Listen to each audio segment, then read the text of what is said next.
Good afternoon. I've today left hospital after a week in which the NHS has saved my life, no question. It's hard to find words to express my debt, but before I come to that, I want to thank everyone in the entire UK for the effort and the sacrifice you have made and are making. When the sun is out and the kids are at home, when the whole natural world seems at its loveliest and the outdoors is so inviting, I can only imagine how tough it has been to follow the rules on social distancing. I thank you because so many millions and millions of people across this country have been doing the right thing. Millions going through the hardship of self-isolation, faithfully, patiently, and with thought and care for others as well as for themselves. I want you to know that this Easter Sunday, I do believe that your efforts are worth it and are daily proving their worth. Because although we mourn every day those who are taken from us in such numbers, and though the struggle is by no means over, we are now making progress in this incredible national battle against coronavirus. A fight we never picked against an enemy we still don't entirely understand. We're making progress in this national battle because the British public formed a human shield around this country's greatest national asset, our National Health Service.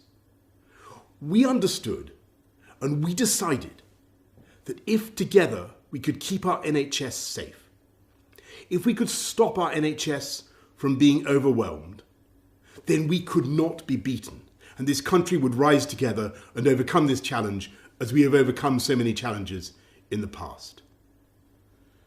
In the last 7 days, I have, of course, seen the pressure that the NHS is under. I've seen the personal courage, not just of the doctors and nurses, but of everyone, the cleaners, the cooks, the healthcare workers of every description, physios, radiographers, pharmacists, who've kept coming to work, kept putting themselves in harm's way, kept risking this deadly virus. It is thanks to that courage, that devotion, that duty, and that love that our NHS has been unbeatable. I want to pay my own thanks to the utterly brilliant doctors, leaders in their fields, men and women, but several of them for some reason called Nick, who took some crucial decisions a few days ago, for which I will be grateful for the rest of my life. I want to thank the many nurses, men and women, whose care has been so astonishing. I'm going to forget some names, so please forgive me, but I want to thank Poling and Shannon and Emily and Angel and Connie and Becky and Rachel and Nikki and Anne.